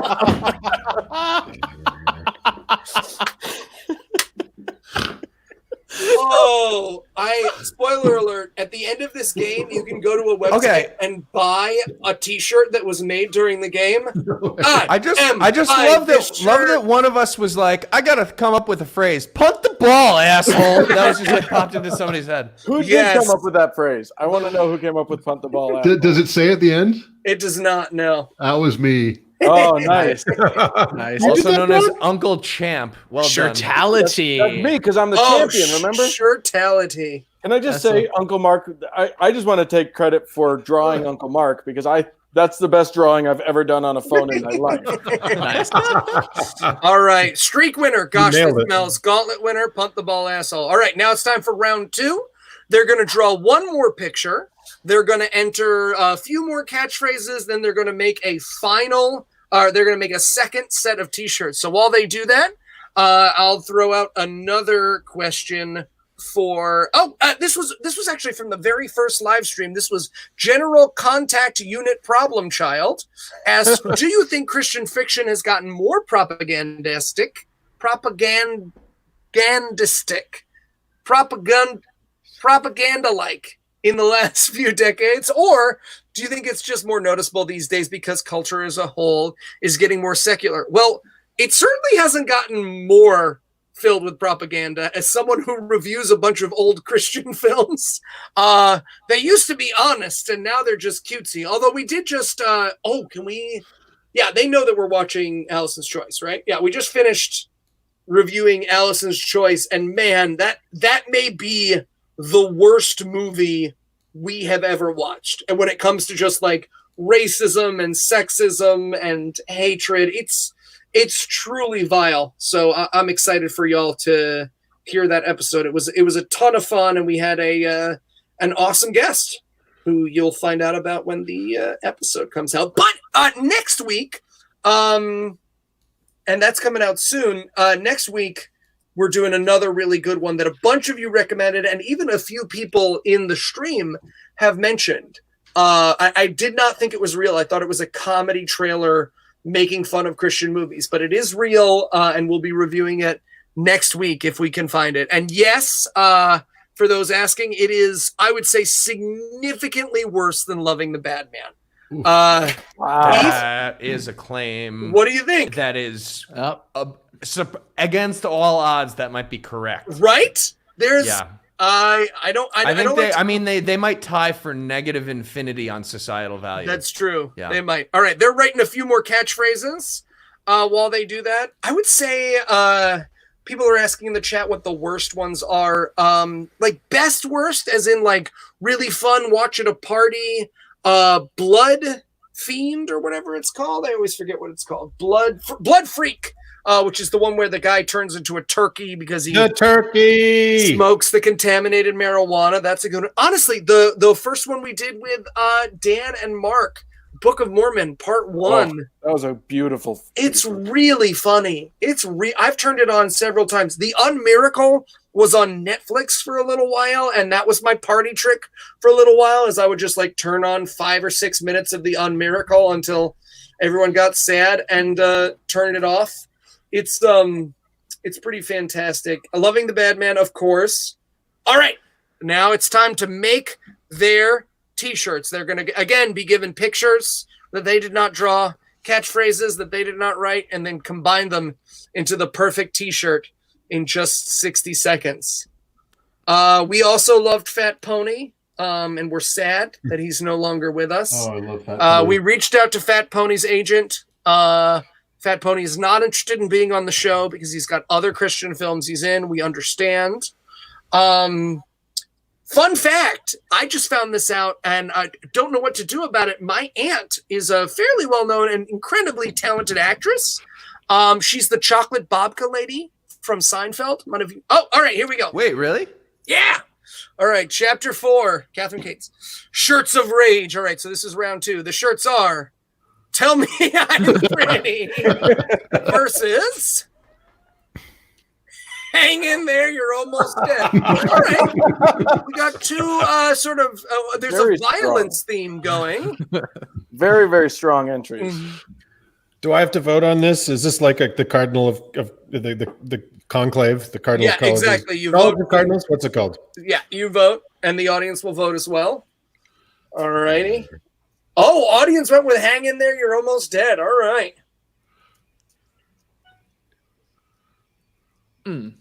All righty. But yeah, my Aunt Kathy, who is the chocolate babka lady, very talented actress, she was apparently in a Christian movie, so I'm trying to convince her to come on the show and talk about it. All right, Hang in There, You're Almost Dead versus Koveffe. Fantastic. Oh, that's an excellent callback. It's one of those jokes, Koveffe, like the farther you get from it, the funnier it is. Anna and I, when Harambe, I don't know if you all remember Harambe. Oh yeah. Yeah. I live in Cincinnati. Trust, I remember. When that happened, Anna and I wrote a song called Dicks Out for Harambe. I remember And that. we still work on it, and we still sing it all the time. And it's way funnier every time we sing it because of how far away we are from it now. Yeah. All right. Hang in There, You're Almost Dead. Still winning versus Madge is Unethical. How dare you? How dare you write it? How dare you choose it? I don't Hey, even understand. Question: is Madge a rescue or not a rescue? We rescued her. We did. Did- We rescued her. But the question is, who rescued who? Huh? Shout out to Brian in the chat, by the way, with the machete. I got your back, my friend.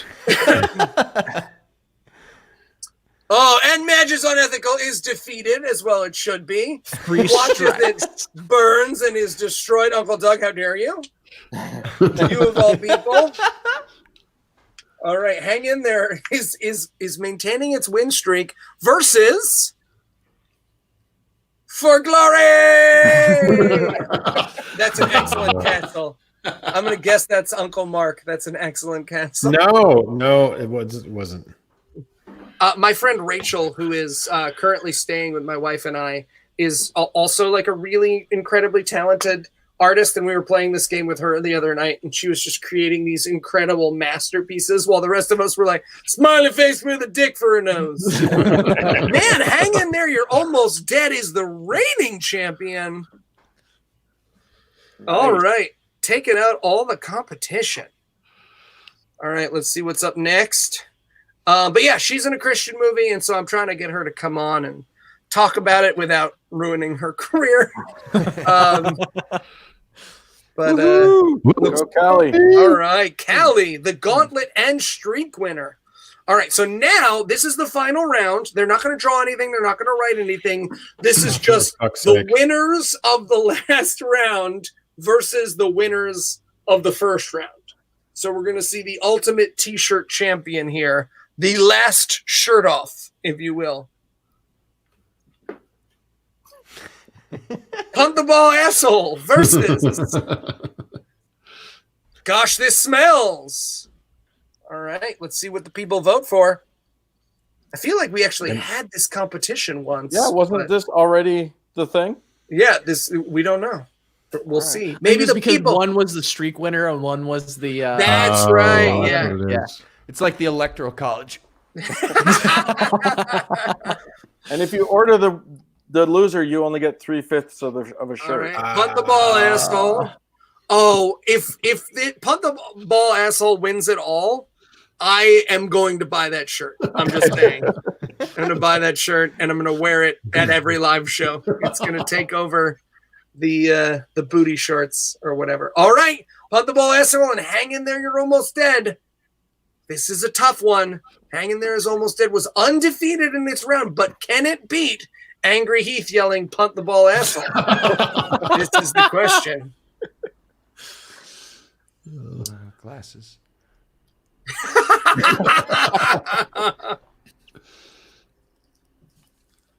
Oh, Oh, hang in there. You're almost dead by 5 Ooh. votes. Whoa. 5 votes. I am Oh. Can I just say, unstoppable. I feel like I was incepted and dropped off in like Tokyo with 3 full tablespoons of ketamine up my nostril. I have no idea what's going on. That makes sense. That makes sense. Yeah, no idea. I'm still refreshing though. Can you see that? Poor Uncle Mark. All right. Excellent. Well done all. And yes, you can actually go and purchase that t-shirt. All right. Okay, so we got time for a few more questions here. And then we might wrap it up with a game, depending on how the timing goes. All right, let me find Another fucking game. Oh my God. I feel like I want to do a game just to go through that whole process just again. to make a now, Uncle Mark. This one you're going to push a series of buttons on the back of your phone. They grow there when you go to the website. Who's down for checkers? Okay. Here's a good one from Dustin. Can you name the best or funniest thing you have witnessed since the pandemic started? I am going to say the President of the United States telling everyone to inject Lysol and ultraviolet light into their lungs. It's a good and one. then pretending he was being sarcastic about that. Like that was one of those jokey joke things His you do. defense is that he lied about curing the current pandemic to pwn reporters. Yep. That's his defense. Wow. Super Oh. funny. It was super funny. Yeah, I in really fairness to liked him, it. hilarious. Yeah. The rest of us don't even get sarcasm compared to him. Yeah. Anyone else got one? I told one on Scathing, but I will tell it again because it's Please so. do. So this is truly one of the funniest. I honestly think this is one of the funniest things that's ever happened to me in my entire life. So at the beginning of this, before my grocery store like shut down and started doing distancing and stuff, I went out and I got groceries before I was getting them delivered. And I'm walking through the grocery store, and my grocery store at this point in the pandemic is made up of it's cut exactly in half. It's cut between people who are being extra polite and extra nice because we're all a little bit worried right now. We're all a little nervous. So, oh, I'm sorry, were you going? No, you go first. Thank you so much. And the other half of the grocery store is people auditioning to be in Mad Max 2, just riding on the front of carts and using their children as blood bags, pushing people out of the way. And they're Jersey, by the way. They're Jersey Mad Max. So they're loading their carts with not even like toilet paper. They're loading their carts with like Mountain Dew and Sunny D and instant gravy mix. It's insane. So I'm kind of bummed by this. And I'm walking through the store with my cart and I get to the cookie aisle.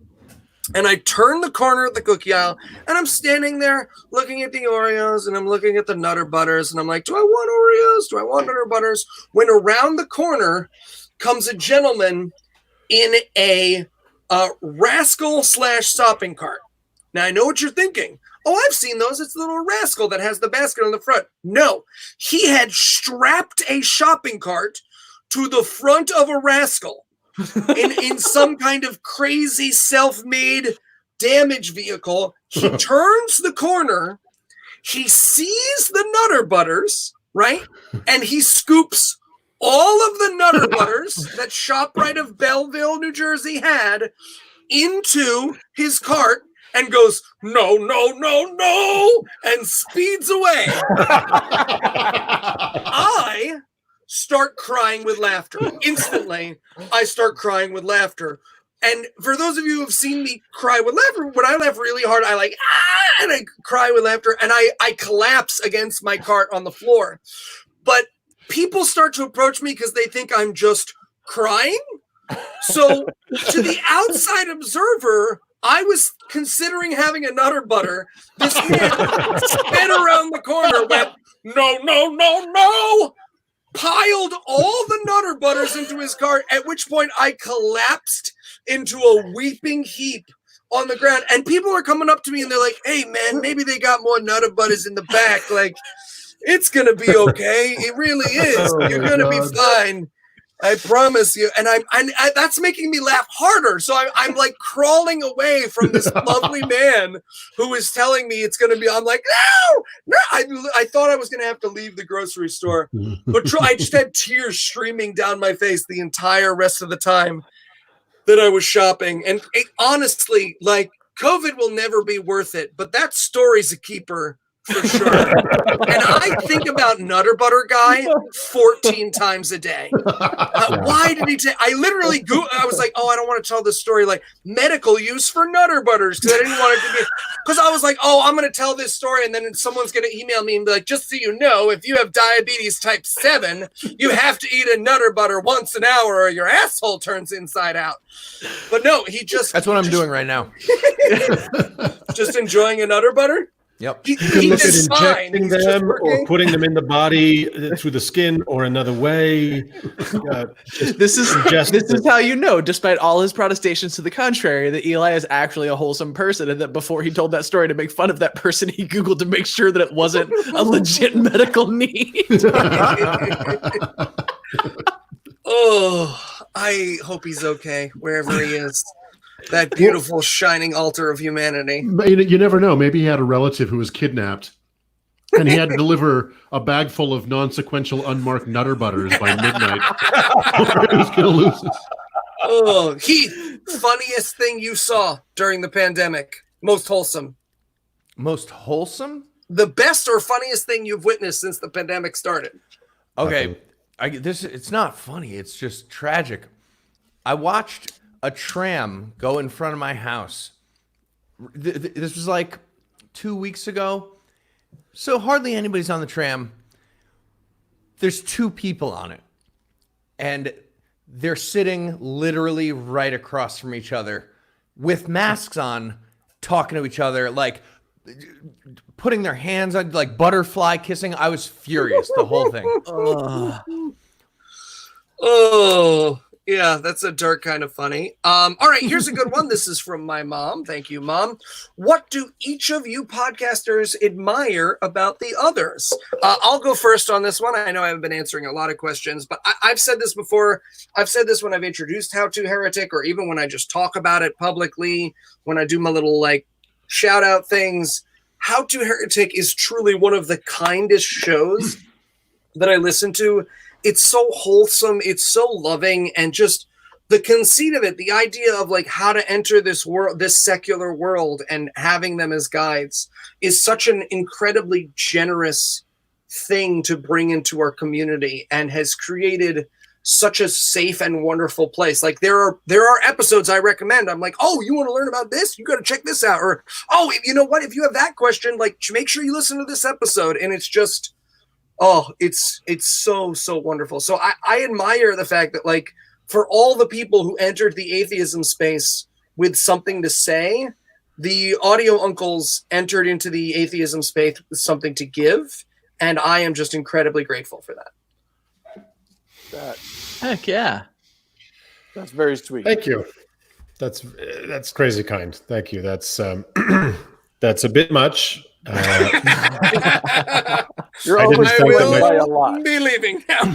I like your six rolls podcast of- too, Eli. Who said that? Who said that? I like yours too. I didn't think 2 rolls of toilet paper were going to give me that much largesse, but I want to go on record real quick and just say that I started listening to Scathing back before, Eli, you were on the show regularly when you first started doing your reviews of movies just as a segment on the show. So I first started listening when Noah and Heath were just doing the show, and then Eli, you started guesting, and then you came on regularly, and then you guys started Gamcast. And like Uncle Mark said, it's a crazy honor to be, you know, a few years later, here we all are doing something together is mind-boggling. But I also was the first one who, between Uncle Mark and I, who listened to TGIA. And I introduced Uncle Mark to Scathing. I introduced him to TGIA. I introduced him to Gamcast. And I get no fucking credit for that. I get nothing.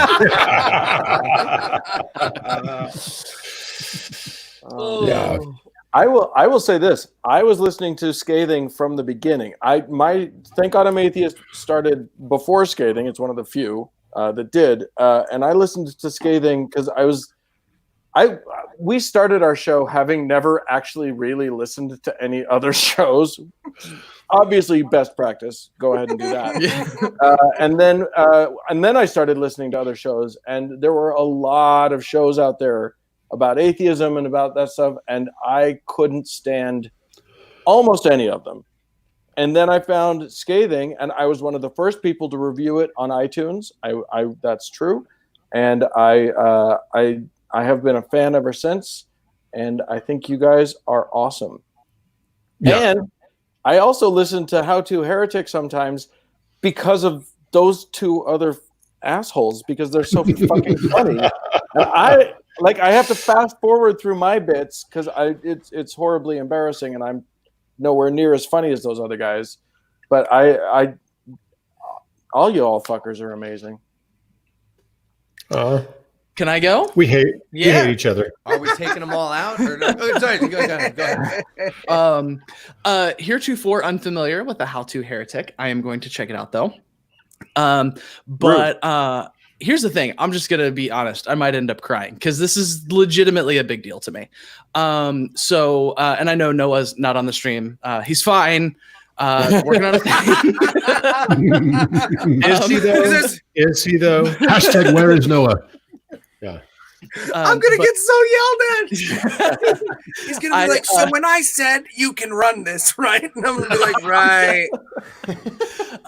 So I met Noah in a podcasting group, and I was not super familiar with Scathing at first, but just very much like, oh, like this is another person doing a thing that kind of like I'm doing, and I reached out and I asked for a whole bunch of advice, and he was super generous with his time and his knowledge, and I really like point back to a lot of the success that I have to the time that he gave to me and giving advice on like how to talk to people and how to promote and all of that sort of stuff. And so that is amazing.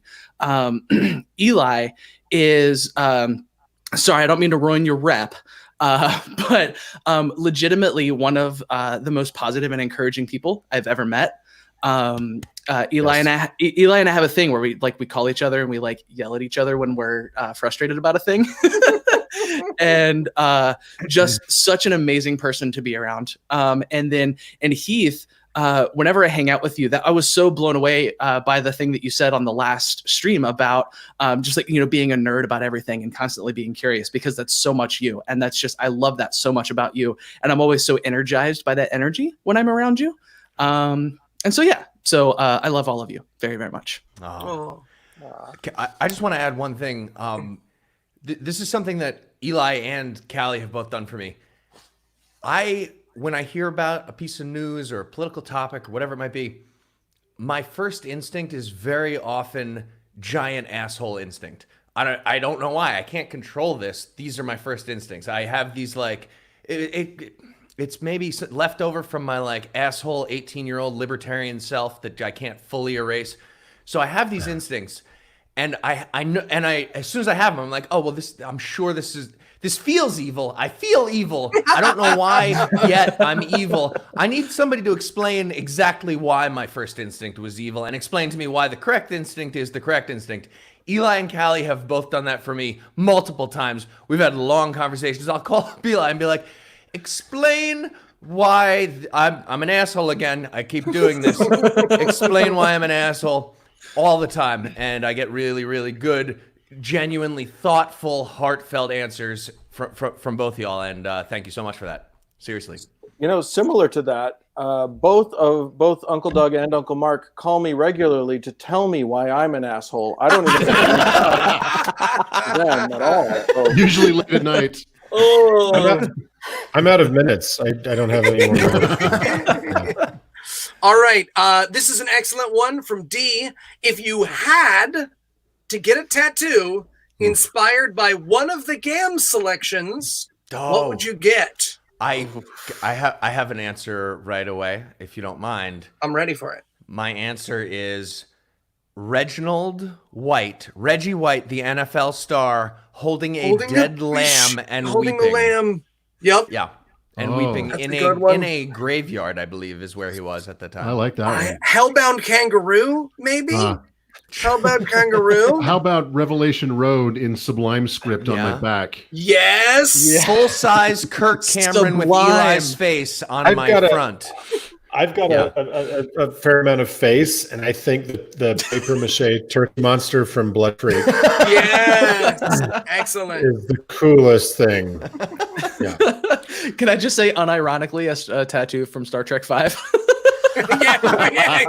That I have right now, as That you I already have. One thing I know I'm not getting is the spider from One Man's Treasure. That is never going on my body. Yeah. Doug is an maybe a Boondock arachnophobe, Saints everybody. thing with Send like the guns crossed, something. Oh like yeah, the Boondock Saints. Veritas and Equitas on the hands. Again, going Yeah. with a tattoo you already have, Heath. That's cheating. I actually do have a Boondock Saints tattoo That's on my why back. I said that. I was hoping you were going to tell me. Do you really? I definitely have the faces of the Callie. two brothers with the prayer on my back. Oh, Callie. I was 18. Pictures or it ain't real. Let's see it. I will get naked on stream. Do you have to get naked to see that tattoo? I mean, I guess I can turn around and show my back. Oh, the most tattoo. I will do it if you want me to. Oh, yeah. Oh, Now we have to. our Yeah. videos were never Yes. getting monetized anyways. All right, hang I on. mean, this is audio only, right? All right, let's see this thing. Oh, Oh my God! Oh, It's my so God. real! It's the most amazing thing in the universe. it's well rendered. No! well done. Oh, no regrets. Am I right? No regrets in tattoos. That's so amazing. Callie, if you want to have a long conversation about why the Boondock Saints is not as woke as you thought when you were 18 years old, I will explain to you. Oh, I've got a significant square footage of my back dedicated to that conversation.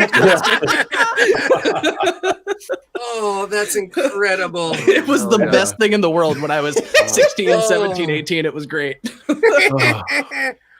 Oh, And Brian, to answer your question, I haven't actually listened to the Boondock Saints episode of GAM because I might not live past it. no. Let me tell you, because Heath and I, we proposed that episode, and Noah was like, I hated that movie. And me and Heath were like, oh, well, then it's going to be a rumble because we fucking love that movie.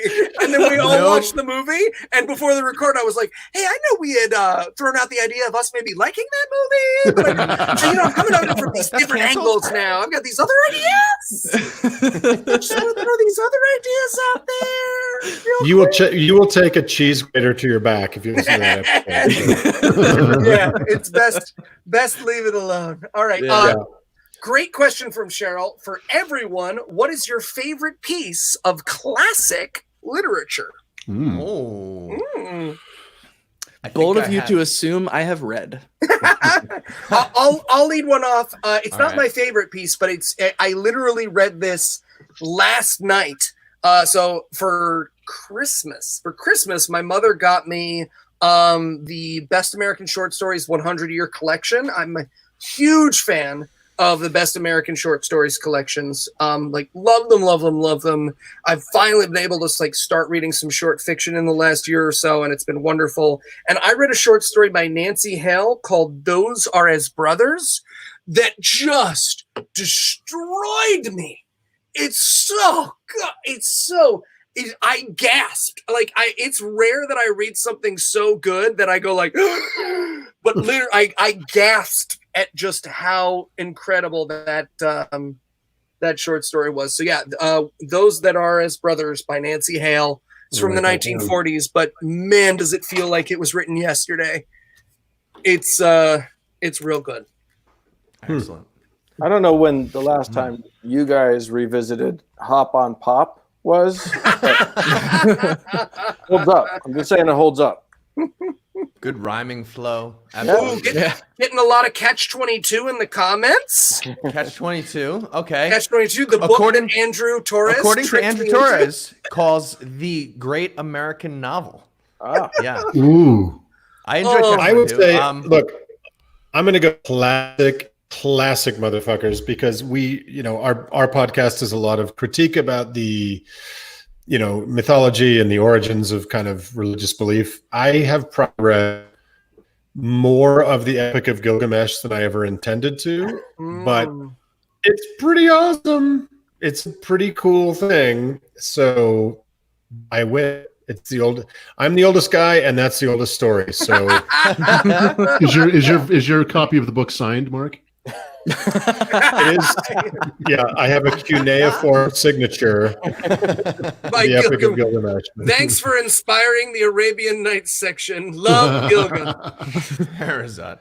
I'm gonna go with it's a Russian author, Mikhail Bulgakov, The Master and Margarita. My second choice. I love that book. Right? How good? Yeah. The devil shows up in Soviet Russia. It's just a really interesting one. A friend of mine in college did her thesis about this book. So I read it to help practice the thesis defense. I wasn't very helpful, I don't think, but I did get to read the book and it was excellent. And I got some cool hot takes on it from a person writing a thesis about it. I'll go. This is one of Uncle Mark's favorite books, so I'm going to steal it from him. And it's Nabokov's Invitation to a Beheading. If any of you guys have never read that and you want something that will not just transport you out of this current crisis, but pretty much pummel your brain into 1,000 shards in a good way, it's a really, really fun read. Yeah. Wow. Yeah. I don't know that I've ever read anything like this, like classic literature, aside from maybe like stuff that I read in high school that I probably don't remember. You know, all the newspapers.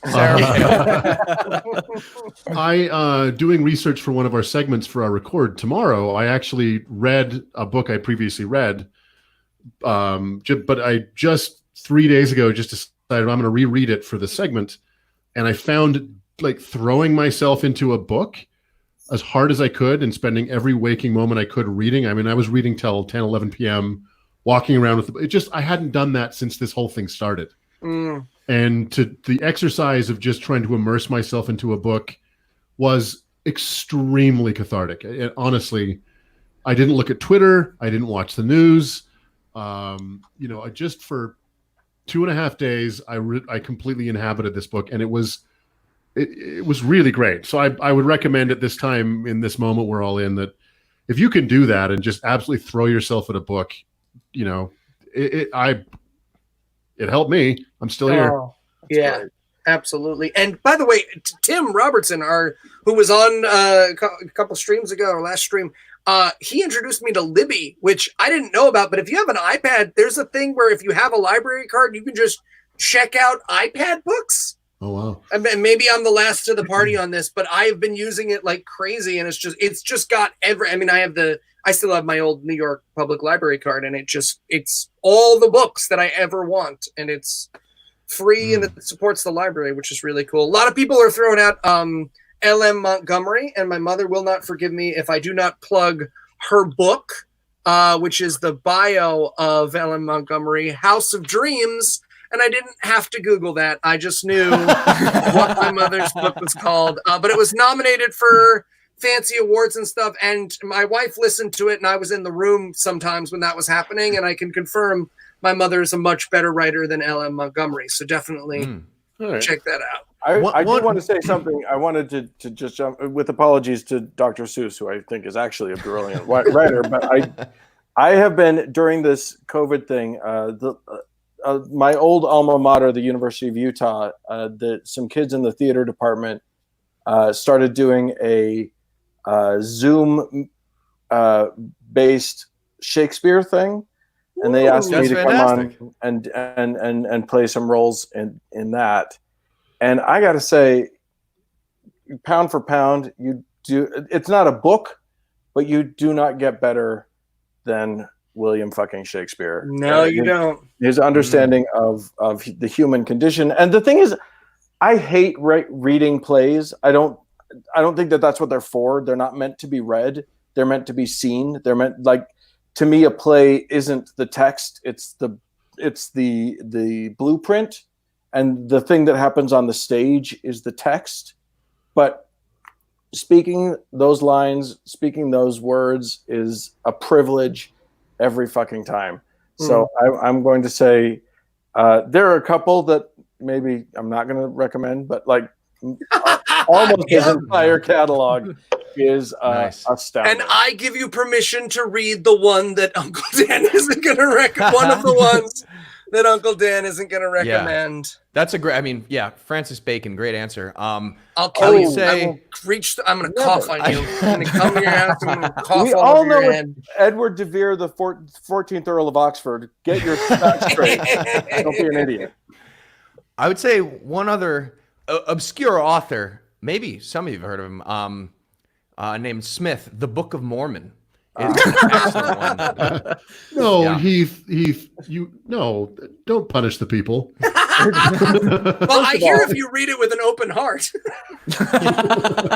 Look, if you want to know what the Jews really are, then read the Book of Mormon.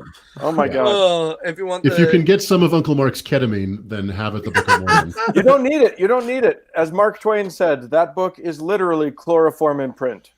I saw a. That's an excellent description. Speaking of Shakespeare, I saw a fantastic production. Speaking of problematic Shakespeare, of Taming of the Shrew. My wife and I, we were visiting family a few months ago, and they were like, "Oh, we got a little Shakespeare company. Come watch Taming of the Shrew." And I was like, and they were like, "Trust me, you want to see this production." And they played. So for those who don't know, it's about this guy who basically scolds this woman and guilts this woman into who is a shrew, an unmarried shrew, into loving him. And it's meant to be sexist, and it's part of its time. But their take on the play is that Petruchio, the main guy, is a power bottom. And the whole play was about Kate figuring out that she's like a dom. And I have seen a lot of people try to save that play, but I have never been like an open fan of Taming of the Shrew as much as I was, because there's this amazing scene where he shows up. He's supposed to be dressed badly for their wedding, and she's like, "Oh, you're dressed so badly." And in this production, he was in a full gimp suit, and he just shows up and he's like, "Hey!" Oh man, it was such a good take, such a fantastic take. I'll drop one more on you, and I know it looks like I'm being raptured because I kind of am right now. And this is not classic literature, but Uncle Mark's husband sent this meme to us the other day that I thought was incredibly funny. Villeneuve is doing a new version of Dune out this year at some point. Mm-hmm. It's at least a classic science fiction novel. If you haven't read it, I highly recommend it. Wonderful book. But Jesse sent this meme to us that said, if you have to describe Dune to someone who hasn't read it, the way you do that is to say, imagine Star Wars if it didn't give a shit about you. And by the way, here's my husband. I know. I'm punching way above my weight class with this guys. That's Jesse. As are we all. Absolutely. Yes. All right, final question, because it's almost time to wrap up. Again, from my mom. My late husband used to ask his middle school students this question: where do you see yourself in 10 years? Where do you want to see yourself in 10 years? Ooh. Pass. What? 666 viewers on the stream right now. Nice. Nice. Excellent. Yeah. My son is about to be born. And so right now he is the center of pretty much all of my thoughts, is what kind of person he's going to be, what kind of dad I'm going to be. People ask me if I'm afraid a lot, if I'm scared, if I'm nervous. And there's certainly parts of that that are true, but I'm also just so incredibly excited to meet who I know will be my favorite person, which is mind-blowing. It's mind-blowing that there's this whole part of my heart waiting to open for someone I haven't even met yet. And in 10 years, I will be, madly, madly in love with him, and he'll be able to talk, and he'll have things that he likes and things that he doesn't like, and quirks and tells. And I just can't wait.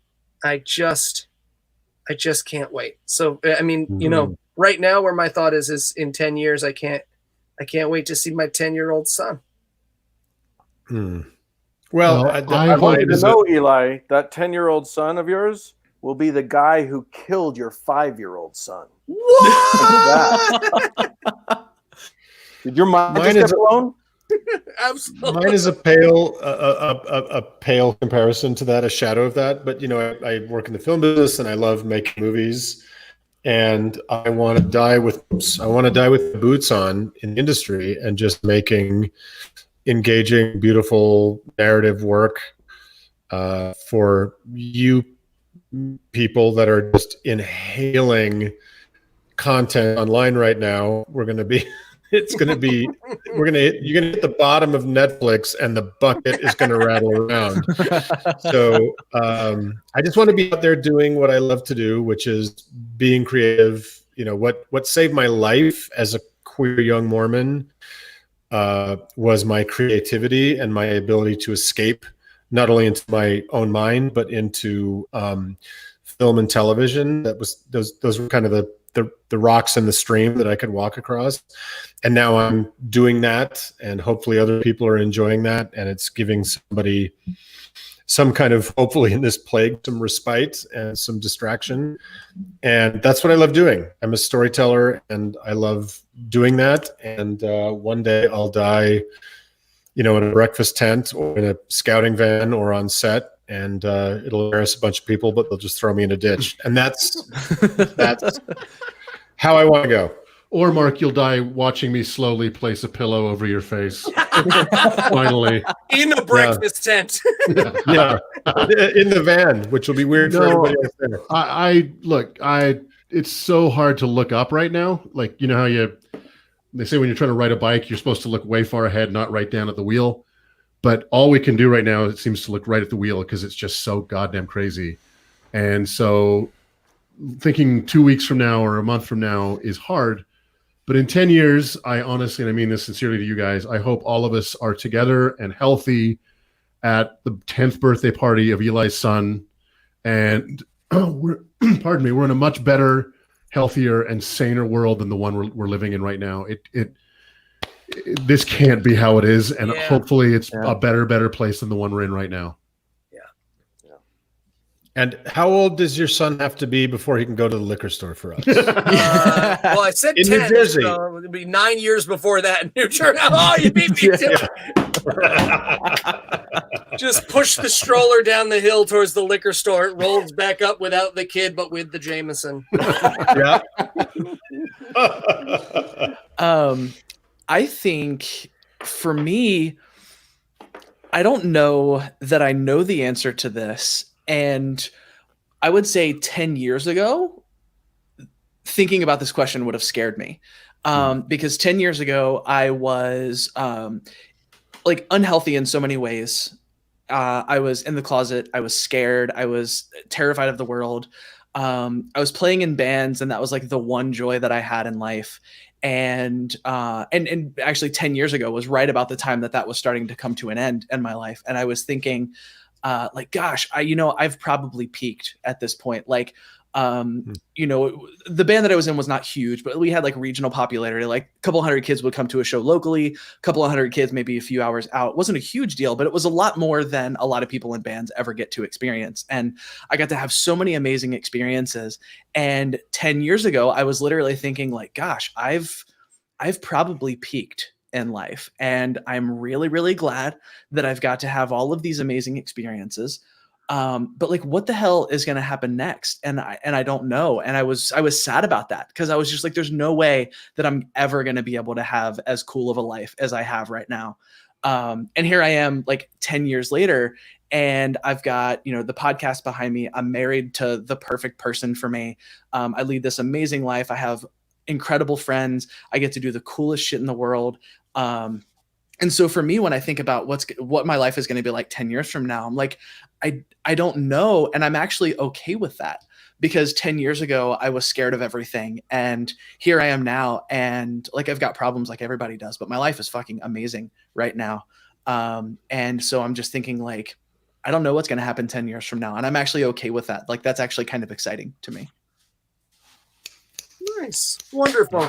All All right. Well, Yeah. on that incredibly positive note, a huge thanks to the audio uncles, Uncle Mark, Uncle Dan, Uncle Doug. Thank you so much for joining us. If you haven't checked out How to Heretic yet, check it out twice, then grab someone else's phone and subscribe them to the show, because dang, more people need that show in their lives. Huge thank you to Callie Wright for not only running the tech on this, but this week they also did this streaming thing, which allows you to see us better, apparently, and also we can see your comments now. And Callie has been an absolute amazing, not just for being on here, but also running all of it at the same time. We're so, so grateful to them. And check out Queer Splaining, their podcast. Thank you. Keith, as always, you're wonderful. I love you in all the ways.